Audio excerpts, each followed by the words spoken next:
आज हम बात करने वाले हैं 6 बड़ी डिफेंस अपडेट्स के बारे में जो भारत की बदलती सैन्य ताकत की एक साफ तस्वीर पेश करती हैं। तो चलिए शुरू करते हैं पहली खबर से। भारतीय सेना अब ऐसे ह्यूमनॉइड रोबोट्स पर काम कर रही है जो कॉम्बैट के लिए तैयार हों, यानी ऐसे रोबोट जो सिर्फ मशीन नहीं बल्कि सैनिकों के साथ कंधे से कंधा मिलाकर काम कर सकें। सोचिए, कठिन पहाड़ी इलाकों में, घने जंगलों में या हाई रिस्क मिशन में जहां हर कदम खतरे से भरा होता है, वहां इंसानों की जगह ये इंटेलिजेंट मशीन्स आगे बढ़ेंगी। इसका मकसद साफ है, सैनिकों की जान का जोखिम कम करना और ऑपरेशन की क्षमता को बढ़ाना। आने वाले समय में ये रोबोट सर्वेलेंस, लॉजिस्टिक्स और इवन कॉम्बैट सपोर्ट जैसे रोल निभा सकते हैं। अब इसी भविष्य की लड़ाई में एक और अहम पहलू है electronic warfare. Bharat bay of Bengal में जीएनएसएस जैमर ट्रायल्स करने जा रहा है। इसका मतलब ये है कि दुश्मन के सैटेलाइट नेविगेशन सिस्टम्स को डिसरप्ट किया जा सके, जिससे उनके ड्रोन्स, मिसाइल्स और प्रिसीजन वेपन्स अपनी टारगेट एक्यूरेसी खो दें। आज के समय में युद्ध सिर्फ जमीन या हवा में नहीं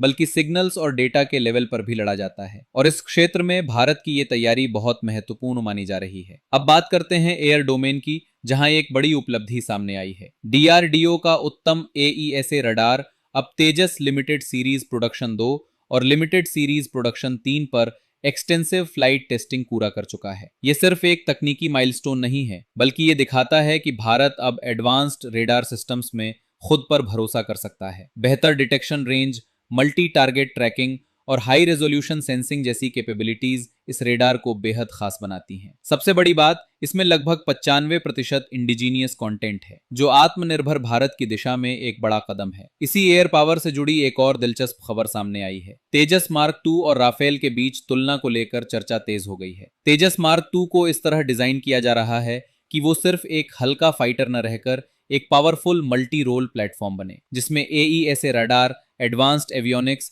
और बेहतर रेंज जैसी खूबियां हों। अगर ये सभी कैपेबिलिटीज अपने लक्ष्य के अनुसार डिलीवर होती हैं, तो आने वाले समय में यह एयरक्राफ्ट भारत की वायु शक्ति को एक नया आयाम दे सकता है। अब चलते हैं एक और हाईटेक इनोवेशन की ओर। एचएएल ने गैस टरबाइन स्टार्टर इंजन के लिए एक हाई फिडेलिटी डिजिटल ट्विन बनाने का चैलेंज शुरू किया है। आसान भाषा में समझें तो डिजिटल ट्विन एक वर्चुअल रेप्लिका होता है, जहां असली इंजन को बनाए बिना ही उसकी परफॉर्मेंस, फॉल्ट्स और एफिशिएंसी को टेस्ट किया जा सकता है। इससे डेवलपमेंट टाइम कम होगा, कॉस्ट बचेगी और मेंटेनेंस भी ज्यादा एफिशिएंट बनेगी। ये दिखाता है कि भारत अब सिर्फ हार्डवेयर ही नहीं बल्कि एडवांस्ड सिमुलेशन और सॉफ्टवेयर ड्रिवन इंजीनियरिंग में भी तेजी से आगे बढ़ रहा है। और अब बात करते हैं ग्लोबल कोलैबोरेशन की। यूके और जापान भारत को जी कैप यानी 6th जनरेशन फाइटर प्रोग्राम में ऑब्जर्वर स्टेटस देने पर विचार कर रहे हैं। इसका मतलब ये नहीं कि भारत अभी इस प्रोजेक्ट का फुल पार्टनर बनेगा, लेकिन ऑब्जर्वर के रूप में उसे नेक्स्ट जेन फाइटर टेक्नोलॉजीज को करीब से समझने का मौका मिलेगा। स्टिल्थ,